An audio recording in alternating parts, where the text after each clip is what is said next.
Hey, what's up, everybody? We are back again, and today I want to talk about a little known rap group that was really popping off in the early 2010s, going by the name of Moosh and Twist. Now, considering the fact that you already clicked on this video, I'm going to assume that you probably have at least a little bit of knowledge of who these two are, or maybe you're a longtime viewer who watches every single video I put out, and if you are, well, thank you, I really appreciate it. But if you are the former, well, just give me a minute to kind of establish who these guys are for the people who aren't aware before we really jump into the recent situation. Because before I sat down to make this video, I had absolutely no idea who they were. At first, when I looked at them, I thought, are they YouTube rappers? Is it some sort of gimmick like Mac Lethal or Tom McDonald? I'm sorry, that's a very dirty comparison, but that's where my mind jumped immediately. But after looking into them a little bit deeper, they're far from that. Because while they definitely did use YouTube to their advantage, with them posting multiple music videos on the platform over the years, I wouldn't really call them a gimmick of any kind. In fact, they were pretty par for the course when it came to the blog era. Now, I talked about this a little bit previously in my Underground is Dying video, but I didn't really get into full detail of what exactly the blog era was because, well, I wasn't really around for it. Because as much as people like to call me an unk and an old man, during the time that these guys were dropping their first mixtapes, I would have only been around 10 years old. And considering the fact that at that point they were really only locally known, I definitely never heard any of their music. However, from my understanding, the blog era was kind of this period of time where artists were still doing things the old-fashioned way by handing out mixtapes, performing at colleges, and basically trying to get any sort of attention they could in the real world, while also integrating the internet into their promo as well. A lot of these guys would end up creating MySpace pages where they would try to promote themselves, as well as local shows that they'd be performing at, as well as posting all of their mixtapes on sites like DatPiff and Mixtape Monkey. It's kind of a generation of people who somewhat understood the internet. They knew that it was a good way to market themselves, although they weren't completely entrenched in the culture of the internet like future generations were. I mean, there's a massive difference between these two and somebody like Lil Bo Weep, which I know is a very obvious statement, but let me kind of explain what I mean. You see, Lil Bo Weep was actually raised on the internet, meaning that her formative years took place on different websites, and because of that, she would eventually learn the different languages of the internet, just like many other people who grew up in that generation, myself included. But people who came a little bit before, who were born in the early 90s and kind of grew up in the 2000s, and by growing up I mean their teenage years happened in the 2000s, because oftentimes the decade that you're a teenager is a lot more influential to you than the one that you were actually born in, because, well, everybody remembers their teenage years, but not everybody remembers being 2 years old. But believe it or not, these two were actually considered underground at the time that they were coming out. Because back then, the word underground had a bit of a different meaning. It practically meant a local artist, somebody who was getting big within their own home state, definitely getting a bit of attention, managing to perform to solid audiences, but weren't somebody that you would hear on the radio. And it was this era that you would see a lot of different artists blow up out of, people like Mac Miller, J. Cole, Kendrick Lamar to a certain extent, Tyler the Creator, A$AP Rocky, people who are all mainstays nowadays, but back then were basically just struggling to get by. Now, it gets a little bit weird with the crossover because many people would consider A$AP Rocky and Tyler the Creator SoundCloud rappers, although when they first got their start, SoundCloud wasn't even really a platform yet, or at least not a popular one. And I think the reason that we so heavily associate these types of artists with SoundCloud is because they're very influential and they would help to bring the next generation of artists up, allowing them to stay relevant in their own way. I mean, A$AP Rocky literally first gained popularity by getting constantly posted on a blog that A$AP Yams ran, so I don't think there's really any argument that he wasn't part of that era. However, most of the people who really came out of that movement looked a lot more like Moosh and Twist or Mac Miller than, well, A$AP Rocky or Tyler the Creator. They were kind of the oddballs of that era. Whereas people like Moosh and Twist definitely fit a lot more into the grain, with them making a lot more positive music than what people are used to nowadays. And honestly, after listening to quite a bit of it to research for this video, I have have to say that it's really good. It really invokes that feeling of being right out of high school, going to college, meeting new friends while also leaving old ones behind. Those feelings you have when you're really out on your own for the first time and you're trying to figure out what type of person you want to be, while also being endlessly optimistic, with them talking about how they're going to make it together, get to the big time, and have a great life as best friends. And honestly, that type of music, while not being that relevant nowadays, I think definitely had its time and place. I mean, nowadays everybody's so depressed and talking about how addicted to drugs they are and how everything's awful and the economy's falling apart, but back then people just wanted to have a beer and have a fun day at college, and honestly, there's nothing wrong with that. And because they were making that type of music, they would obviously become very popular at colleges, with them making several different anthems that would be played at schools all over the country. And because of that, it only made sense for them to do shows at colleges, which of course made them a pretty healthy bag.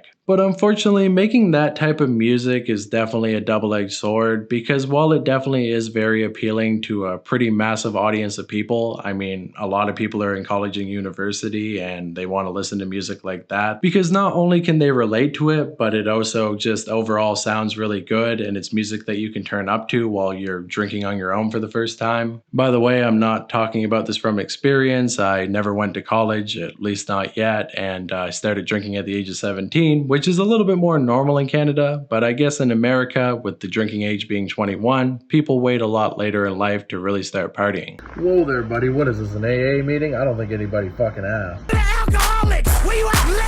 But the thing is, eventually those people grow up, and after they leave college and get into the real world, while they might look back from time to time and still want to listen to that music to reminisce on the good old days, they're not really going to be checking out anything new. So at that point, you really have to capture a brand new audience of the new kids who are coming into university. But the problem with that is, if the kids who were in there before them were listening to all of that music, it's going to feel old and outdated to them, so that causes some problems. And I'm not saying that you can't work your way out of that type of position, because Mac Miller also found himself in a very similar situation early on in his career, but as he grew up and matured, his music would also mature with him, meaning that his fan base would follow him all through life. I mean, when I was 19 years old, I did not get the appeal of Mac Miller whatsoever, but now that I'm 24, I'm like, damn, what he's saying actually hits really close to home in a way that no SoundCloud rapper could ever really recapture. However, the problem with Moosh and Twist is that not only was their fan base starting to outgrow them, but just overall the rap game as a whole was really starting to shift around 2016, which is right around the time that they put out their first studio album. And while that project did pretty well for its time, as the years went on, you would start to see them slowly fall out of relevancy. And that's because by the mid-2010s, people weren't really trying to listen to any of that happy-go-lucky music anymore. People were depressed now. They were more edgy, more negative. And because of that, emo rap would really start to take hold of the underground, and anything that was overtly positive wouldn't really get the same play that it did back in the early 2010s. And because of that, Moosh and Twist would find themselves in a very different rap game than the one that they once knew. Their moment was definitely over. And while they definitely could have pivoted and tried to make a more mature project that would have been able to bring old fans back in again, it seemed like they were a little bit too stuck in the past, as after all, making all that money at such a young age is definitely going to emotionally stunt you. And because of that, just like many other acts, they would simply stay at the party long after it was over, trying to recapture that moment time and time again, not realizing that it was long since past. And their slow descent into irrelevancy would pretty well come to an end in 2020 after they put out one final project and then seemingly broke up as a group. Now, they never came out and said that they were no longer together, but you can definitely tell by their social media. It seems like Twist isn't really part of the equation anymore, and it's now mostly Moosh who is controlling all of the social media, and nobody really knows why. Did they have a falling out? Was it maybe just them going in different directions, as after all, they're now grown men, so maybe they don't have that much in common anymore? I mean, the two of them are 32 years old at this point, and by the way, for everybody complaining on the Diamonds on My Dick video that I said that 32 was old, it was a joke because everybody calls me young for being 24, but apparently it wasn't a funny joke if I have to explain it, so my bad. But that aside, we don't really know the reason why they broke up, so all we can do is speculate. However, I think I do have a little bit of evidence that I can show you that might prove why they decided to go their separate ways. And that's because one of the members, Moosh, the still remaining one, is actually scamming fans. Because of course he is. Of course these long-time respected artists can't keep their reputation clean and they have to take advantage of the people who look up to them. Awesome. So we got a bit of an interesting scam today because instead of the simple feature scam that we've seen so many times before, it seems that Mosh is actually trying to scam people on show openers. If you don't know what I mean, basically he's saying that he's going on tour, he needs openers, and if you pay him, he can get you a spot. Which is honestly a really good opportunity for any upcoming artist. I mean, being an opener on a massive tour with an artist who admittedly has kind of fallen off but still has a solid fan base can definitely get your foot in the door for your own career. But anyways, with all of that said, let's look into the screenshot. So all of this kicks off in November 2022, which is a pretty long time ago. So if somebody got scammed here, then they've definitely been without their money for at least 3 years at this point. But let's not get ahead of ourselves. He says, "Hey fam, what's good? My bro Futuristic put me on your music. I'm going on tour and I'm looking for artists to potentially buy an opening slot. If you or anyone you know may be interested, let me know. Much love, Mosh." The guy responds saying, "Yo bro, that's so nice for real. You doing a tour in the US or Canada? I'm Canadian. That's why I'm asking. Haha." He then goes on to send all of the locations that he's going to be performing at. One of them is Toronto and he also has a place in Calgary, Vancouver. Those are all Canadian cities. So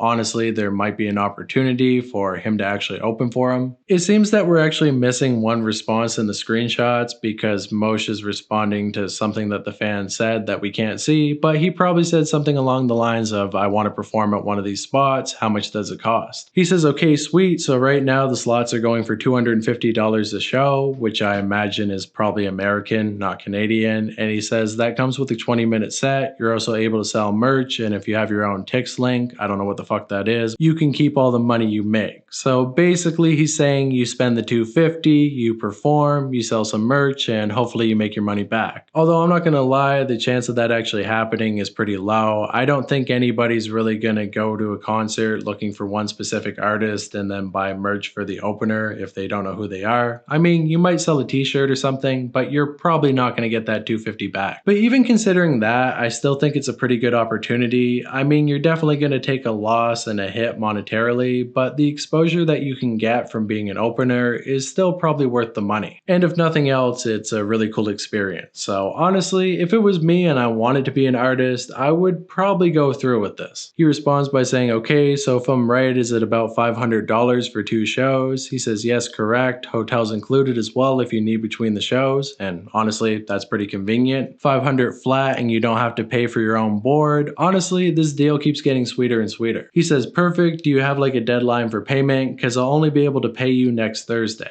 He then goes on to respond, "Next Thursday is okay. The deadline is actually next Friday, so everything works out." After that, about 4 days go by, and Mosh, actually being a pretty good guy, goes on to say, "Hey bro, just a heads up, we're going to announce the dates right after Christmas." He says, "That's perfect, man. Is everything still good for next Thursday?" And he responds, "Yep, everything's good." After that, he then responds on the 30th saying, "Hey bro, hope you're doing well, my G. For tomorrow, did you want to do Venmo, Cash App, or PayPal, my bro?" He says, "Hey bro, I'm doing great. Hope you are too. I'll use PayPal for tomorrow." Just so you know, if you're ever trying to do business with somebody in Canada and you're in the States, we don't have Venmo, we don't have Cash App, so everything practically has to be done through PayPal. Every time I do promo, it's always PayPal. I do promo, by the way. If you want a music video on my other channel, well, hit me up on Instagram, links in the bio. But anyways, enough hawking my own products. After that, he finally goes on to show all the dates of where he's going to be performing. It seems like a pretty long tour, going from about mid-February to late March, which if you're going on the full thing, that's got to be a pretty decent bag. Mosh is definitely doubling up on his money here because he's going to be getting paid by the venue and then getting paid by the opener. And while there's nothing really wrong with that, it is a little bit sketchy, although I think this is a pretty normal business practice when it comes to people looking for openers. After that, he says, "Thank you so much, man." He says, "No problem at all. Hell yeah, thanks, man. Of course." And you can can definitely tell that the opener is very excited about this entire situation because he goes on to say, "Oh, so when will I be able to announce this on my social medias? I didn't say a word about it except to my family and 3 of my friends, since it's a pretty big announcement coming from me." He says it's all good, waiting on our sponsor to send the final logos, and then we'll be good to go. Sick, man. Can't wait to see this. Hell yeah, man. I'm excited. And at this point, the money has already changed hands. He didn't end up sending me a screenshot of the actual payment going through PayPal because he was a little bit worried about his personal information being out there, which I understand, but well, take my word for it, he gave him the money. And while everything should have been good, unfortunately, it seems like something happened with the tour, and he goes on to say, "Yo, what's good, brother? I just wanted to be sure about that, but I think the dates for the shows will be postponed, right? I know you had some problems with the promoters too." He says, "Hey, brother, yes, the dates have been pushed back. Sorry, I thought I'd let you know already. My apologies. I'm gonna send you the new dates shortly." He says, "All good, bro. Looking forward for the new dates." "Yes, indeed, bro. Me too. It's well overdue." After that, an entire month goes by, and look at that. It's actually my birthday. And he goes on to say, "Yo, Moosh, what's good? Just wanted to check in if you got any news about the tour and what shows I'm going to be part of." He says, "Hey, bro, sorry for the delay. My tour manager got in a bad car accident, so we had to switch gears a bit, but I'll send you the new dates and see what works for you." "Oh shit, man. Sorry to hear." "No problem then. Haha, sorry for that. Always texting you about this." And I mean, I wouldn't really feel too bad about pestering him over this. After all, you sent him $500, probably even more considering the fact that you're Canadian, so it was probably closer to $600. And while it is very sad if his tour manager really did get in a car accident, it's not exactly your fault, so you shouldn't have to foot the bill for it. I'm not trying to sound heartless or anything. It is very sad if that actually happened, but at the same time, Moosh isn't exactly new to doing shows. He's been doing this for the better part of a decade, so he should be a little bit more organized than this. After that, he goes on to say that he won't be available in early September in case the show takes place during then, but apparently he didn't have to worry about that because he wouldn't get a response until November when he says, "Yo, bro, I wanted to know something. Since there's no information yet for your tour with the dates and all that, do you think you could refund me that $500 I sent you last November and I'll resend it once it's all good to go? It's just that right now it feels like I wasted my money for nothing, you know, haha." And he's trying to be very nice because he probably doesn't want to burn that bridge, but who can blame him? It's been over a year at this point and you haven't gotten anything for that amount of money. I would want it back too. He says, "Yeah, no worries, just had a few ups and downs and I had a few haters really trying to sabotage my brand, so I've been getting things handled, but things are still in motion." And honestly, red flag right there. You were saying that the tour was canceled because your manager got in a car accident, but now it's because of haters? Haters can affect you that much? Really? I mean, at the time, I probably wouldn't have thought anything of it, but that basically translates to me at this point as, "Hey man, I scammed a couple other people and now they're trying to call me out over it, so I'm trying to stay in the shadows and hopefully this will all pass by." He says, "Oh shit, sorry to hear that, bro. I hope everything is all right. You can send the money back here." He says, "Thanks, bro," and sure thing, but then after that, he doesn't send him the money and he says, "Yo, I still didn't get my money back. What about the shows, man?" And after that, no response. So basically, it was a polite robbery. When it came to the whole situation with Zombie Juice scamming his own fans, a lot of people in the comments tried to defend him by saying, "Hey, at least he was nice, he wasn't mean." But who really gives a fuck if somebody is nice or mean if they're taking your money? I mean, if I walked up to you, put a gun in your face and said, "Thank you very much, I'll take that $500, would you be happy with that? Or would you still feel like you were robbed? Because either way, the guy got robbed, let's be honest.